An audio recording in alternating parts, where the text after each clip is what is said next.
أعوذ بالله من الشيطان الرجيم. بسم الله الرحمن الرحيم. الحمد لله رب العالمين وبه نستعين. اللهم صل على سيدنا محمد النبي الأمي وعلى آله وصحبه وسلم. رب اشرح لي صدري ويسر لي أمري واحلل عقدة من لساني يفقه قولي ولا حول ولا قوة إلا بالله العلي العظيم. إلهي أنت مقصودي ورضاك مطلوبي، أعطني محبتك ومعرفتك. السلام عليكم ورحمة الله وبركاته. الحمد لله والشكر لله والصلاة والسلام على رسول الله. أما بعد. Pertama sekali kita bersyukur kehadrat Allah Subhanahu wa Ta'ala yang telah melimpahkan dan mengurniakan kepada kita nikmat-nikmat-Nya yang sangat banyak, sama ada nikmat yang zahir maupun nikmat yang batin. Mudah-mudahan segala nikmat-nikmat itu sentiasa dikurniakan kepada kita dan dijadikan kita orang-orang yang mensyukuri nikmat. Mudah-mudahan dengan berkat syukur Allah Subhanahu wa Ta'ala bukan saja mengekalkan nikmat yang sedia ada, tetapi ditambah dan digandakan lagi dengan nikmat-nikmat yang lain. Dan insya-Allah pada malam ini akan saya sambung huraian kalam hikmat Syekh Ibn Atha di dalam karya beliau Al-Hikam Al-Ata'iyah. Kalam hikmat yang ingin disambung huraiannya ialah kalam hikmat yang ke-217. Namun sebelum saya menyambung huraian kalam hikmat ini, atas permintaan beberapa orang sahabat kita, mohon saya untuk memberikan sedikit pencerahan tentang kitab hikam ini sendiri. Apakah dia sesuai untuk orang awam, orang ramai, dan dikuliahkan secara terbuka atau sebagainya. Jadi saya rasa perkara ini sudah saya jelaskan dulu dengan beberapa penjelasan, tetapi atas permintaan maka saya suka untuk mengulangi secara ringkas. Jadi untuk menjelaskan perkara ini, pertama sekali kita tidak memaksa orang untuk terima pandangan ni. Jadi sesiapa yang nak menerima maka terimalah. Maka yang tidak mahu menerimanya maka persilakanlah. Terserah kepada masing-masing punya kemahuanlah. Baik. Jadi untuk menjelaskan perkara ini, saya rasa kita perlu melihat kepada dua sudut, dua perkara, dua angle untuk menyelesaikan ataupun memberi jawapan terhadap pertanyaan yang berkaitan itu. Pertama sekali tentang isi kandungan kitab Al-Hikam. Apa sebenarnya isi kandungan dia? Yang kedua tentang syarah kitab Al-Hikam itu. Kedudukan syarah kitab Al-Hikam itu juga perlu kita lihat untuk melihat kesesuaiannya kepada orang ramai atau tidak.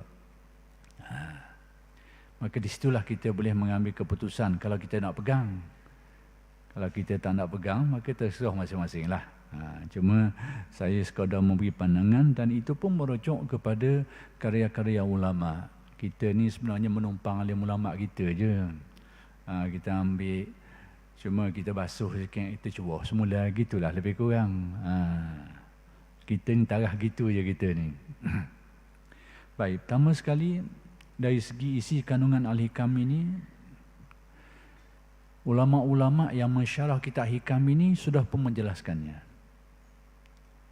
Dan antara ulama-ulama yang menjelaskan tentang isi kandungan kitab Al-Hikam ini ialah iaitu Syekh Ibnu Ajibah. Ini antara tokoh tasawuf yang sangat terkenal, Syekh Ahmad Ibnu Ajibah. Jadi Syekh Ahmad Ibnu Ajibah ni dia bukan saja dia syarah kitab-kitab tasawuf ulama-ulama tasawuf terdahulu, tapi dia sendiri pun banyak mengarang kitab-kitab yang berharga dalam bidang ilmu tasawuf ini. Baik, antara yang kitab beliau ni, Syekh Ibnu Ajibah ni dia telah syarah kitab Hikam. Dan syarahnya itu agak mendalam sikit lah. Agak menyeluruh, agak merangkumi dan agak detail sikit. Kita kena sedar bahawa kitab Hikam ini telah disyarah oleh ulama-ulama dengan jumlah yang sangat banyak. Boleh kita katakan sampai puluhan, bahkan mungkin sampai ratusan. Syarah kitab Hikam ini. Ini nak beritahu tujuannya apa? Nak menunjukkan tentang terkenalnya kitab ni. Pertama sekali terkenalnya kitab tu sehingga dia disyarah dengan sejumlah yang sangat banyak dalam pelbagai bahasa. Dulu masa saya buat kajian dulu, kita tahu di sekitar Nusantara ni je, rupa-rupanya ulama-ulama dari negara-negara Afrika ni pun ada yang syarah. Sekarang bila teknologi moden ni, kita senang maklumat tu siapa, kita tengok-tengok Belambok lagi, Belanda kata orang, syarah kitab Hikam ni yang dilakukan bukan saja dalam bahasa Arab, bukan saja bahasa Inggeris, bahkan dalam bahasa-bahasa lain lagi oleh ulama-ulama dari pelbagai penjuru dunia Islam ni. Bukan di kalangan orang Arab saja, ulama-ulama dari tempat-tempat lain pun banyak syarah kitab Hikam ni yang baru sampai kepada kita pengetahuan tentang perkara itu. Jadi nak menunjukkan terkenalnya, satu. Yang kedua tentang kesesuaiannya. Bukan saja nisbah terkenalnya kitab Hikam ini, tapi kesesuaian dia untuk sejumlah orang ramai untuk mempelajari dan memahami tasawuf. Dia dilihat sangat sesuai. Baik, antara syarah kitab Hikam ni yang orang yang mengaji bidang ini tahulah. Kepada orang-orang ramai ni mungkin tak biasalah dengan kitab ini, iaitu Iqazul Himam, syarah Hikam. Ini antara syarah Hikam yang boleh dikatakan yang terbaik lah, kalau kita nak katakan yang terbaik pun, ataupun antara yang terbaik lah tentang syarah Al-Hikam ini. Baik, apa kata Syekh Ibnu Ajibah tentang isi kandungan Al-Hikam? Syekh Ibnu Ajibah kata dalam kitab Hikam ini ada 4 kategori kandungan dia itu. Ada 4 bahagian. Kalau kita pecah-pecah ada 4. Dia boleh dipecahkan kepada 4 bahagian. Bahagian yang pertama beliau sebut sebagai bahagian at-tazkir wal wa'z. Peringatan, nasihat. Mengandungi peringatan-peringatan, nasihat-nasihat. Dan ini kata Syekh Ibnu Ajibah adalah untuk orang awam. Untuk orang awam. Itu kata-kata Syekh Ibnu Ajibah. Tak tahulah kalau ada yang lebih alim daripada dia, kau anda lah. Terserahlah. Ini saya hanya nukil pendapat oleh ulama. Itu untuk orang awam. Baik, kadar bahagian ini banyak mana dalam kitab ni? Banyak ke sikit? Kata Syekh Ibnu Ajibah menggunakan perkataan awfarun nasib, yakni jumlah yang banyak ataupun jumlah yang lengkap ataupun sejumlah yang memadai. Banyak, lengkap, memadai, boleh. Maksudnya tak sikit bahagian ini, tak sikit. Dalam kitab Al-Hikam yang mengandungi unsur tazkir, ini peringatan, beri peringatan. Beri peringatan, beri nasihat. Kita ni sebagai manusia ni ada 2 jenis. Pertama jenis jahil, yang kedua jenis lalah. 2 ni nyakit belaka. Jangan kata kita alim, kita tak ada penyakit. Jangan kata. Jahil tu memang penyakit asal tu. Tak tahu, itu berat nanang lah. Tak tahu. Hak berat lagi, orang panggil jahil tukir. Orang Melayu kita panggil jahil tukir, panggil jahil murakkab. Dia dah lah jahil, dia tak tahu orang jahil. Atau yang anggap orang lain jahil belaka. Ni satu hal ni. Jadi murakkab ni dia tak sedar dia tu, tak tahu. dan berasa tahu. Berasa tahu dan tak sedar pun dia tak tahu. Na'udzubillah. Mudah-mudahan Allah Ta'ala jauhkan kita daripada sifat ini, yang buruk ni, jahil murakkab ni. Adapun jahil, orang yang jahil yang sedar kejahilannya tu, ini sebenarnya baik. Bagus dari segi kesedaran dia tu. Berbanding dengan orang yang alim tapi dia sombong dengan kealiman dia tu. Baiklah yang jahil tapi dia sedar kejahilan dia tu. Dari segi ni. Jadi orang yang jahil, lepas tu dia sedar tentang kejahilan dia ni, dia jahil. Jadi obat dia tu ilmu lah, kena pergi mengaji, belajar. Adapun kelalaian, lala ni, nyakit ni, ia hinggap, ia tak kira orang, ia hinggap belaka. Hak jahil pun kena, hak alim pun kena juga nyakit ni, lala. Maka ubat untuk nyakit lala ni, hak pertama ni, tazkir, peringatan. Al-wa'zu, nasihat. Ini peringatan.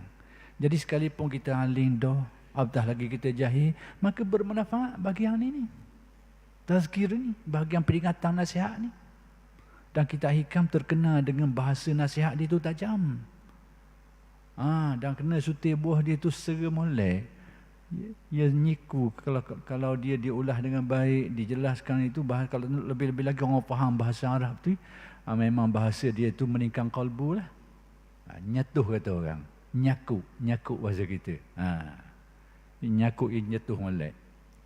Jadi bahagian tazkir ini, yang jahil pun perlu, yang alim pun perlu. Jadi ini keperluan untuk orang awam. Dalam tasawuf, nak menentukan awam dan awam ni bukan dari segi alim tak alim. Ini kelainan dari segi tasawuf. Kalau dari segi kesarjanaan, intelektual, orang yang alim bukan orang awam lah, dari segi tu. Tapi dari segi tasawuf, nak tahu awam dan awam, jangan tengok dari segi alim dan alim. Nak tahu awam dan tasawuf ni, tengok status qalbu dia tu. Apakah dipenuhi dengan kelalaian atau tidak? Apakah dipenuhi dengan sifat mazmumah ke tidak? Maka sekiranya qalbunya penuh dengan kelalaian, penuh dengan sifat mazmumah, sekalipun dia paling alim kawasan tu, paling alim di daerah tu, paling alim di wilayah tu, paling alim di negara tu, paling alim di rantau itu, tapi dia tetap kelah dia ditarafkan dari sudut tasawufnya sebagai orang awam. Maka kita hikam bermanfaat. Apatah lagi yang jahil. Yang jahil itu tazkir, peringatan ini bermanfaat. Jadi kandungan hikam ini, kata Syekh Ibn Ajibah, bahagian ini awfaru nasib, bahagian yang cukup, yang lengkap, yang banyak. Boleh kita sebut banyak lah, atau lengkap, cukup, bahagian yang cukup. Itu jelas untuk orang awam. Kemudian bahagian yang kedua, kata Syekh Ibn Ajibah, dia mengandungi aspek tasfiyah al-a'mal, amalan kita ni. Amalan yang kita buat ni nak menyucikan dia. Nak menyucikan dia daripada perkara-perkara yang merosakkan dia. Daripada penyakit-penyakit, jenis-jenis riak, jenis-jenis takabur, jenis hujub dan macam-macam lagi lah yang boleh merosakkan amalan kita ni. Maka sebahagian daripada kandungan kitab hikam tu adalah bahagian tu. Bahagian nak betulkan amalan kita. Jadi amalan kita ni, kita kena tahulah, bukan saja perlu betul dengan kehendak hukum fiqh saja. Tapi kena betul juga bahagian ini. Kadang-kadang amalan kita betul dari segi hukum fiqh, tetapi rosak dari segi hukum tasawuf, maka tidak dinilai apa-apa. Tidak dinilai kedudukan dia tu. Maka dalam kitab hikam ni, sebahagian dari kandungan dia tu menyentuh tentang perkara ni. Untuk tasfiyatul a'mal wa tashih al-ahwal. Nak bersihkan amalan dia tu daripada hal-hal yang boleh mengurangi pahalanya, ataupun merosakkan dia, ataupun membatalkan pahalanya. Itu bahagian tu. Sebahagian dari kandungan kitab Al-Hikam. Dah agaknya bahagian tu kita perlu ke tak? Kalau kecuali kita rasa amalan kita beres belaka, comel molek, tak payah lah. Kalau rasa gitu tak apa. Tak payahlah. Tapi kata-katanya, saya tak mau kata siapa dia, kita sangat rasa perlu tentang perkara ni. Saya lah, orang lain saya tak tahu. Orang lain mungkin lebih jernih, lebih baik lah. Kita rasa pada kita sangat perlu bahagian ni. Dan kita masih lagi terumbang ambing dalam perkara ni. Naik turun ni. Mesti ligat lagi dah bahagian ni. Sekali ingat, sekali lupa, sekali mari, sekali tengah timbul lagi dalam bab ni. Kemudian untuk membetulkan ehwal dalaman ni, sifat-sifat yang tercela nak buang, mazmumah tu nak dibuang macam mana? Panduannya ada dalam kitab hikam. Kemudian nak menghiasi dia dengan sifat-sifat mahmudah yang terpuji. Nak buang, nak hiasi dia sifat terpuji, nak buang sifat-sifat cela. Itu juga sebahagian daripada kandungan al-hikam bahagian kedua. Bahagian kedua kata Syekh Ibn Ajibah ni. Dah tahu benda-benda ni, bahagian ni kita nak tengok dari aspek lain lah. Perlu ke dok? Perlu ke dok? Tahu benda-benda sifat mahmudah mazmumah ni. Kita kadang-kadang kita lupa. Sebahagian kita ni menyangka kewajipan itu hanya pada perkara-perkara yang bersifat zahir saja. Ramai orang tersedar, terlupa, terlalai bahawa kewajipan itu juga ada yang melibatkan aspek batin. Sebagaimana kita wajib mendirikan solat, kita wajib juga mengikhlaskan amal. Sebagaimana kita wajib meninggalkan perbuatan buruk, mencuri, merampok, kita wajib meninggalkan sifat sombong, takabur, ujub. Sebagaimana kita wajib berpuasa, kita juga wajib untuk membuang sifat-sifat hasad, dengki dan macam-macam lagi sifat yang buruk tu. Tidak kurang bahagian batin berbanding bahagian zahir ni dari segi kewajipannya.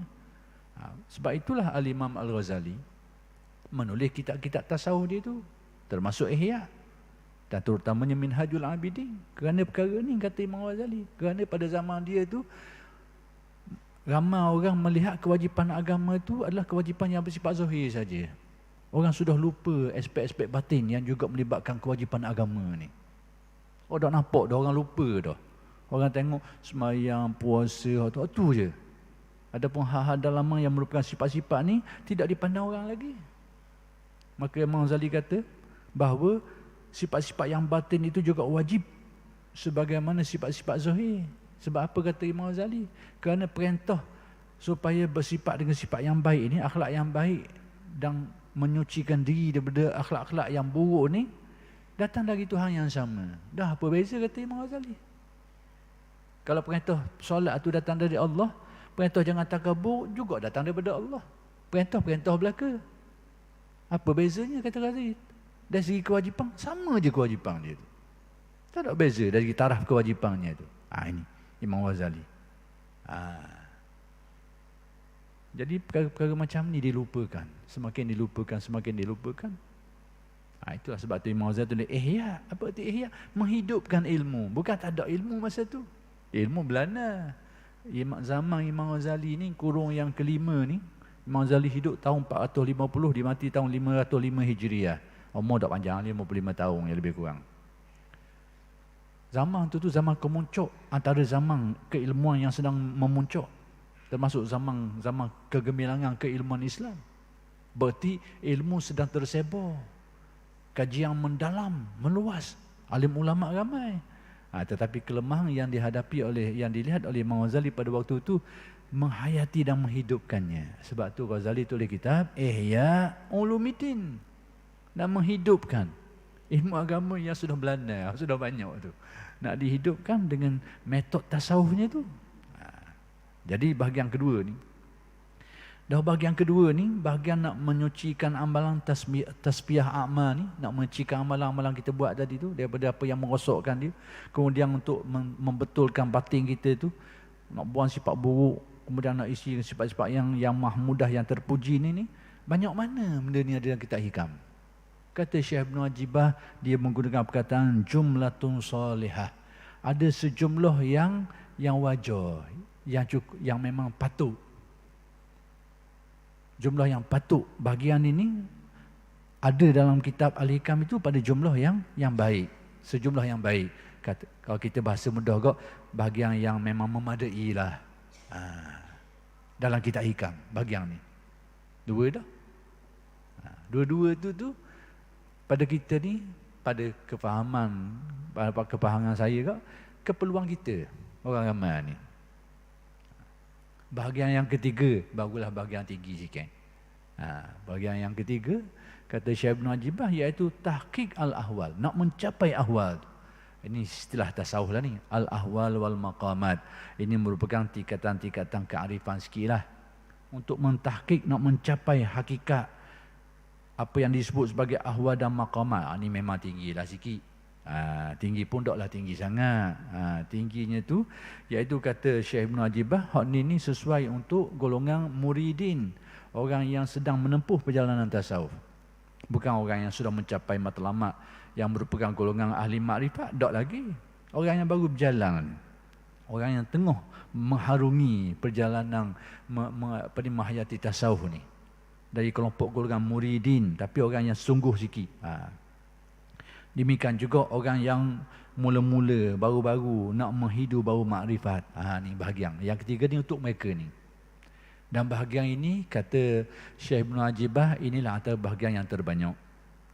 Bahagian yang terbanyak. Aksar, dia kata. Terbanyak tu, iaitu kelompok orang yang sedang berlatih. Maksudnya orang yang sudah ada asas dan cuba untuk menghayati tasawuf. Nak menghayati secara yang lebih baik, lebih teguh lagi. Ini bahagian ni banyak. Antara bahagian yang terbanyak dalam kitab Hikam. Tapi dia bukan peringkat yang dianggap sebagai peringkat yang tinggi. Bahagian yang keempat barulah. Bahagian yang keempat, kata Syekh Ibn Ajibah, itu adalah bahagian untuk yang mengandungi al-ma'arif, ma'rifat. Demikian juga al-ulum al-ilhamiyah, ilmu-ilmu ilham, ilmu-ilmu ma'rifat ada. Dan ini memang tak selindung, memang ada dalam kitab Hikam. Tetapi Syekh Ibn Atta' tidak mendetailkannya di situ. Syekh Ibn Atta' sebut sebutan-sebutan yang bersifat agak umum. Syarah tentang perkara itu ada dalam kitab lain pula. Syekh Ibn Atta' tulis kitab lain pula, syarah dia tu. Bahagian keempat ni. Keempat ni memang tinggi sungguh lah. Bahagian tinggi. Jadi nak kabarnya, dalam kitab Hikam ini, secara mudahnya ada bahagian untuk mubtadi, orang peringkat permulaan, ada bahagian untuk orang mutawasid, peringkat pertengahan, dan ada bahagian untuk muntahi, ada qadar masing-masing. Cukup lekat dalam tu, ada belaka. Kalau nak guna istilah lain, ada untuk orang awam, ada untuk orang khawas yang khusus, ada untuk golongan khawasul khawas. Ini istilah je, hak tulis je. Kadang kita ni kadang-kadang bolong dengan istilah. Ini jadi bolong. Bolong jadi. Jadi kerana padahal benda yang sama je. Jadi kita kekeliruan tu kadang-kadang timbul. Baik. Jadi secara kesimpulannya, kalau kita tengok dari segi kandungan, maka bahagian orang awam ada dalam kitab Hikam. Dan tidak menjadi masalah lah untuk orang yang mengajarkannya kepada orang agama. Kan ada bahagian tu. Bahagian mereka ni ada dalam kitab ni. Bagi orang yang dia rasa itu bukan bahagian dia, maka tak payahlah dia dengar bahagian tu. Tak payah dia belajar. Ataupun dia dengar dulu untuk dapatkan maklumat. Itu bagi orang yang nak terima pandangan ni. Orang yang tak boleh terima, dia rasa tak boleh, jangan ajarlah kitab ni. Dan bagi orang yang berasa perlu dan rasa nak mengajar, biar ke dia lah yang nak ajar. Tu bahasa mudah. Bahasa mudah. Kita nak bagi buka, nak pakar, tak mau pakar sudah. Baik, sudut yang pertama. Sudut yang kedua, nak tahu kesesuaian dia kepada orang ramai kedok. Sudut yang kedua ni, dalam kitab Hikam ni, sudut syarah dia tu. Kitab Hikam ni nak tahu tinggi tak tinggi, bukan pada matangnya tu. Matang tu tadilah, kandungan dia tadi tu. Ada banyak bahagian tadi tu. Tapi kriteria yang lebih penting untuk kita ukur kelas tinggi rendah ni, tengok pada syarah dia tu. Syarah kitab Hikam. Hikam sebenar kecil je kitab dia. Kitab Hikam tu kecil kitab dia tu. Kitab induk. Hak jadi panjang tu kerana syarah, huraian dia tu. Waktu hak jadi panjang. Jadi nak tahu kesesuaian dengan orang awam, tengok syarah dia tu. Cuba buka kitab Syekh Abdul Samad Palembang, Sairus Salikin, jilid ketiga tu.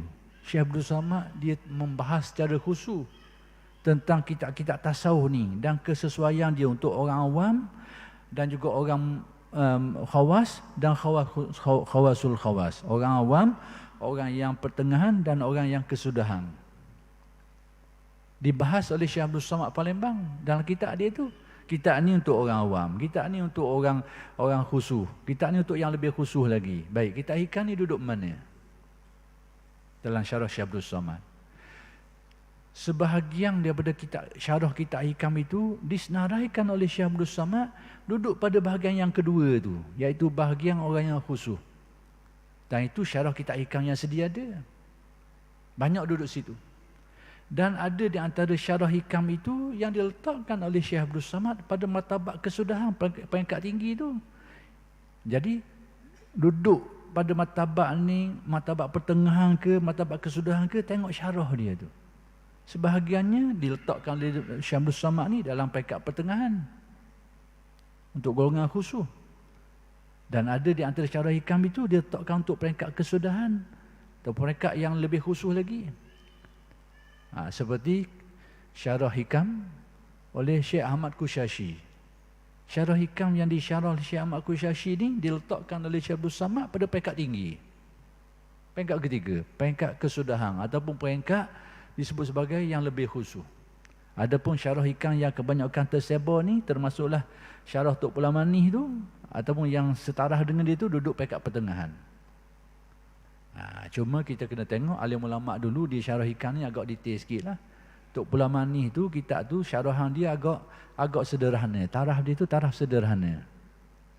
Tapi kita juga tengok ada syarah hikam yang tarafnya taraf rendah. Taraf rendah. Tengok bagaimana dia disyarah. Jadi kalau nak tahu kesesuaian kitab hikam, maka carilah syarah yang rendah-rendah tu. Sebab tu saya bakal kitab hikam ni. Yang menurut pandangan saya, pandangan orang lain tak tahulah. Pandangan saya rasa sesuai untuk orang ramai dengar. Dengan bahasanya, dengan kedalaman ulasan dia tu, huraian dia tu, kita lihat sebahagian besarnya sesuai untuk orang ramai dengar. Sebab tu kita tak pilih kitab hikam Tok Pulamani sini. Tapi kalau ada orang nak mengajar kitab hikam tu, Allah lah, kat dia lah. Tapi pada pandangan saya rasa kurang sesuai untuk terbuka sangat. Tapi kalau selit-selit sikit surai buat madrasah, Allah lah tu. Dan atas pandangan saya seperti ini, saya beranggapan atas dasar tadilah, atas dasar isi kandungan kitab al-hikam tadi tu, kemudian dari segi syarahnya itulah saya mendapati tokoh-tokoh ulama besar internasional mengajarkan kitab hikam secara terbuka. Kerana faktor tadi, faktor isi kandungan dia dan juga faktor syarah dia tu. Maka sebab itulah Mufti Mesir dulu, bekas Mufti Mesir Syekh Ali Jumaah mengajar kitab hikam ni secara terbuka, live. Almarhum Syekh Muhammad Said Ramadan Al-Buti demikian juga mengajar kitab hikam ni secara terbuka. Bukan jenis selit-selit main tutup bitusnya duduk 5 orang dah tu. Bukan. Dan lagi pun kitab hikam ini bukanlah jadi jenis naga kitab yang dianggap rahsia, yang bukan saja tidak dilarang ajar, bukan kelas tu. Tak termasuk senarai kitab-kitab yang dilihat sebagai kelas tinggi ataupun rahsia yang dilarang ajar untuk orang ramai. Tak termasuk senarai dalam kitab kelas tu. Itulah yang dapat saya jelaskan. Jadi siapa yang nak terima pandangan ni, terimalah. Tak mau terima, sudahlah. Siapa yang rasa sesuai untuk orang awam, maka silalah nak mengajar. Yang rasa tak sesuai, jangan ajarlah. Jangan ajarlah. Itu dia mudah. Kaedah mudah. Cuma janganlah sampai disebabkan kerana adanya huraian-huraian keliru dan salah, membabitkan kitab hikam ini yang mungkin berlaku pada sesetengah orang disebabkan kerana kekeliruan dan kesalahan itu, kita nak mengharamkan kitab ini. Jangan sampai gitu. Jangan sampai gitu. Sebab apa? Kerana Al-Quran pun ada orang hurai secara salah. Maka janganlah kerana adanya tafsiran salah, huraian salah tu kita nak mengharamkan Al-Quran pula. Jangan sampai tangga tu. Ada orang kita ni, bahagian lalik sana tu, dia keluar lebih kuranglah saya dengar daripada mulut dia sendiri, kita dengar yang tersebar-sebar lah. Jadi kalendar dia tu lain daripada kalendar kita. Kalendar kita ni 7 hari seminggu. 7 hari seminggu. Tapi kalendar golongan tertentu ni 6 hari je. Dari ambil mana 6 hari? Dia merujuk pada ayat Al-Quran menurut tafsiran dia. Jadi apakah kerana kekeliruan ni kita nak haramkan Al-Quran tu? Jangan sampai gitu. Maka sama jugalah. Sekiranya ada orang memberi huraian yang agak mendalam ke, ataupun keliru ke, ataupun salah ke, janganlah disebabkan benda tu kita nak haramkan terus benda ni. Kena tengok. Maka terserah masing-masing lah. Akhir kali saya buat kesimpulan, nak tahu sesuai tak sesuai tentang kitab ni kepada orang ramai, tengok aspek tadi lah, kandungan dan juga dari segi syarahnya itu. Maka terserah pada masing-masing, nak bakar tak mau bakar. Saya rasa mudah-mudahan uraian saya ni, mudah-mudahan saya rasa mudah-mudahan memadai lah untuk orang yang nak ambil faham tentang perkara ni. Baik, saya balik kepada syarah hikam yang ke-217. Kalam hikmah yang ke-217 ni, saya ulangi kata-kata Syekh Ibn Atha ni, anwarun uzina laha fil wusul wa anwarun uzina laha fid dukhul. Yakni beberapa nur ilahi itu hanya diizinkan oleh Allah untuk sampai ke hati, menyentuh ke hati. Dan ada beberapa nur ilahi yang lainnya diizinkan Allah untuk masuk ke dalam hati. Sudah kita jelaskan dulu pada kuliah yang lalu, pertama sekali tentang konsep nur. Nur dalam penggunaan istilah tasawuf, dia tidaklah bererti nur fizik ni, seperti cahaya lampu, cahaya matahari, cahaya bulan, bukan. Dia hanyalah bahasa majazi saja, iaitu diumpamakan seperti cahaya. Sebagaimana cahaya berfungsi, hak gelap jadi terang, hak dok kenal jadi kenal, hak dok nampak jadi nampak, hak dok cang jadi cang, maka demikian juga cahaya makrifat ini. Makrifat ini, hidayat ini, diumpamakan seperti cahaya. Hak jadi dok kenal Tuhan jadi kenal. Hak ingkar tak percaya Tuhan jadi percaya. Hak kenal pula ada yang kurang keyakinan menjadi bertambah keyakinan. Ada yang hak tohor kefahaman dia menjadi lebih mendalam makrifat dan kefahamannya. Itu semua fungsi hidayat Allah Subhanahu Wa Taala. Maka dalam kalam hikmah ni, Syekh Ibn Atha kata dia membahagikan dua bentuk nur hidayat ni. Ada yang hidayat sampai ke hati, sampai ke hati, tapi tak dah masuk dalam. Ada hidayat pula selagi, bukan saja dia sampai, masuk ke dalam. Apa artinya? Kita ambil gaya mudah sudahlah, jangan ambil gaya bolok-bolok tu. Ambil gaya mudah nak faham. Kemungkinan ada orang kata syarah ni tak sampai maksud musoneh, tak apalah, kita syarah menurut qada yang kita faham sudahlah. Kalau ada orang yang dia rasa syarah je lebih baik, silakanlah. Orang lain boleh ambil manfaat lagi. Kita ni kabus qada kita tahu sudahlah, bobo kita tahu. Mudah-mudahan dapatlah manfaat. Saya yang khabar pun mudah-mudahan dapatlah manfaat juga, dan orang yang dengar pun mudah-mudahan dapatlah manfaat juga. Syekh Abdullah Syarqawi dalam syarah hikam dia kata, ini kata-kata Syekh Abdullah Syarqawi dan syarah hikam. Dia kata apa? Dia kata, kami syarah kitab hikam ini menurut apa yang kami faham. Itu kata Syekh Abdullah Syarqawi. Dan kami tidak mendakwa. Kami tidak mendakwa bahawa apa yang kami syarah ni mencapai kehendak musoneh. Kami tak dakwa macam tu. Tapi kami syarah ni menurut apa yang kami faham daripada kalam pengarang asal kitab itu, Syekh Ahmad Ibn Athaillah tu. Dan ini ni, peseng gini ni, kata Syekh Abdullah Syarqawi, tidak mengapa. Bukan menjadi satu kesalahan. Tak apa. Itu maksudnya. Jadi nak kabarnya apa benda? Ulama besar macam Syekh Abdullah pun, dia sendiri tak mengakui bahawa syarah dia tu menepati kehendak asal ataupun sampai kepada maksud sebenar. Dia tak beri jaminan macam tu. Cuma dia khabar, dia syarah menurut apa yang dia tahu, apa yang dia faham. Dan melakukan perkara seperti ini menjadi kesalahan ke tak? Kata Syekh Abdullah Syarqawi, tak mengapa, tak salah gitu. Jadi kita lakukan ini sekadar itu jugalah, menurut yang kita faham. Mudah-mudahan muafakat dengan kehendak. Kata Syekh Abdullah Syarqawi lagi, sekiranya syarah kami ini muafakat dengan kehendak pengarang, alhamdulillah. Sekiranya tidak, maka mudah-mudahan Allah beri pengampunanlah kepada kami. Kita pun gitu jugalah, kita ikut apa yang ditunjukkan oleh ulama-ulama kita. Kita syarah ni menurut yang kita faham. Sekiranya muafakat, alhamdulillah. Sekiranya tidak, mudah-mudahan Allah Ta'ala berilah kemaafan kepada kita. Atas niat kita yang mudah-mudahan baik. untuk menyebarkan ilmu, memahamkan orang dan untuk ambil manfaat atas diri sendiri. Itu tujuannya.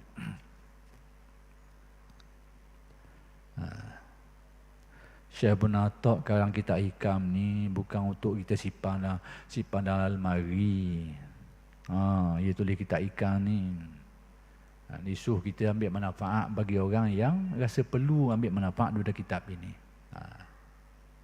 Jadi kalau kita menghalang-halangi orang mengaji kitab ini tanpa kita sedar, kita menghalang pintu khairat kepada pengarang asal kita ni. Tanpa kita sedar, menghalang pintu khairat pengarang asal kita.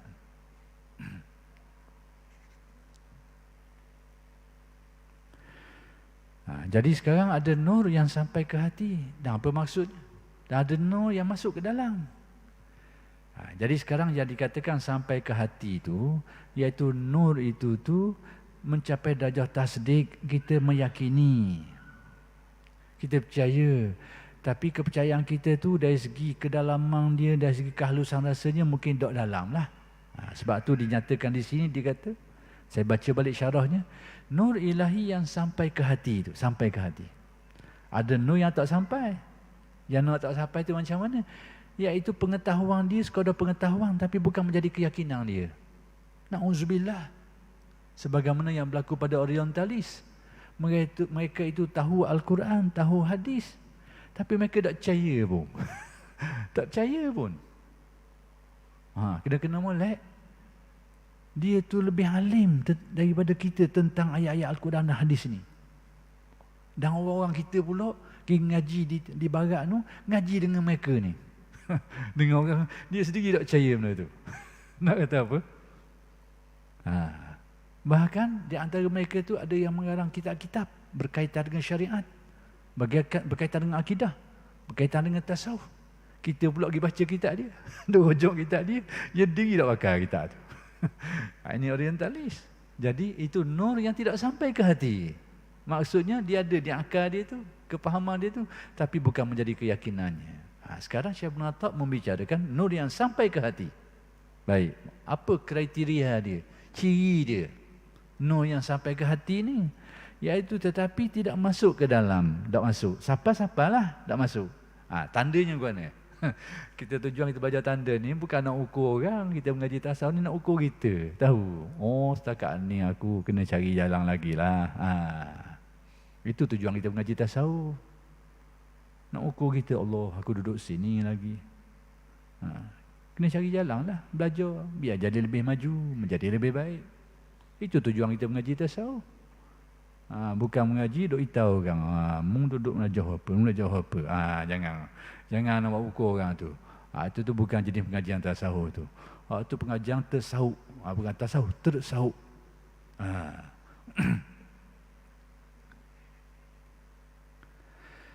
Maka orang yang mendapat nur ini, masih dapat melihat Tuhan dan dirinya. Ini saya dah ulangi tapi kita sebut balik sekali lagi malam ni. Iaitu orang yang mencapai nur ini, dia kenal hakikat ketuhanan dan masa yang sama dia masih memperakukan tentang dirinya. Maksudnya, dia yakin kewujudan Allah, kewujudan yang sebenarnya. Tetapi dia juga sedar, dia juga wujud sebagai hamba-Nya.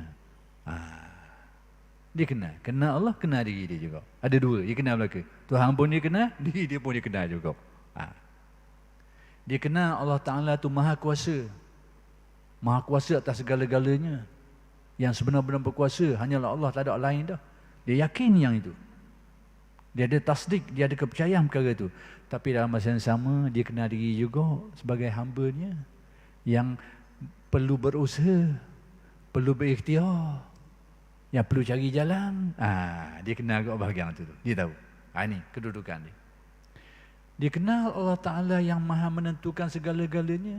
Tak akan berlaku satu kejadian melainkan dikehendaki olehnya. Daun jatuh luruh selah, bulu terbang sorak, ataupun habuk, satu habuk tu terbang tu, tak akan berlaku benda ni. Semuanya sudah ditetapkan oleh kehendak yang maha kuasa, yang maha berkehendak. Dia yakin buah ni kesempurnaan Allah Ta'ala ni, bak kudrat iradat dia ni. Tak akan melangkah satu langkah, tak akan berkelip satu kelipan pun. melainkan semuanya hakikat sebenarnya kehendak dia berlaku. Kalau tak kehendak dia tak akan berlaku semua ni. Dia tu. Dia ada kefahaman tu. Dia ada keyakinan tu. Tapi dalam masa yang sama dia sedar juga dia ni sebagai hamba Allah yang ada ikhtiar, ada pilihan, kena cari jalan, kena usaha. Dia kenal diri dia juga. Ini kedudukan. Jadi agak-agaknya dah jauh dah dengan kita hari ni. Mudah-mudahan paling tidak boleh sini ada dah. Tu dia. Dunia dan akhiratnya, dia kenal dunia, dia kenal akhirat. Dia kenal akhirat, tempat yang kekal abadi, manusia akan balik situ belaka. Tapi dia sedar juga, aku ni hidup atas dunia lagi, aku kena makan juga, aku kena cari rezeki lagi, aku kena milik benda tu, aku ada kemahuan juga. Dia sedar, dia kenal. Bahagian akhirat, dia tahu, dia yakin, bahagian dunia, dia tak lupakan juga. Ni orang kelas ni. Yang ni cinta dunia dan cinta akhirat, ada belaka. Pergantungan hati kepada akhirat, bahawa dia akan mati, dia akan menghadapi kehidupan akhirat, dia yakin, dia tidak ragu. Tapi atas dunia, aku nak lagi ni, nak makan juga ni, nak hidup juga ni, nak rasa kat kereta sedap-sedap sikit. Ada juga tu. Tak ada masalah. Kalau halal, apa masalahnya? Adapun tingkatan kezuhudan itu cerita lain. Tapi kalau kita ada kemahuan terhadap keperluan hidup dan kesenangan hidup pada ruang yang diharuskan syarak, tak ada masalah. Boleh. Martabat cerita lain. Ini keharusan, harus kedok. Tak ada masalah. Cinta diri dan cinta Tuhan, yakni dia yakin adanya Allah yang sebenar-benarnya. Dialah yang menguruskan segala-galanya. Dialah yang maha kuasa. Dialah yang mentadbir. Hatinya meletakkan pergantungan kepada Allah. Itu maksud cinta dia tu. Kerana dia berpaut hati kepada Allah atas keyakinan tu. Tapi dalam masa yang sama, dia sedar juga diri dia ni. Aku ni hamba ni. Aku pun nak hidup lama juga. Nak rasa nikmat juga. Tu dia. Ada kesedaran dia tu. Inilah kelakuan dia. Dia kenal dua perkara. Kenal Allah dan kenal dirinya. Kenal akhirat, kenal dunianya. Ini kelakuan orang yang nur sampai ke hati. Ada pun yang masuk ke dalam, sambung semula pula lah. Ingatlah sambung, malam ni dadang juga. Wallahu subhanahu wa ta'ala alam. Assalamualaikum warahmatullahi wabarakatuh.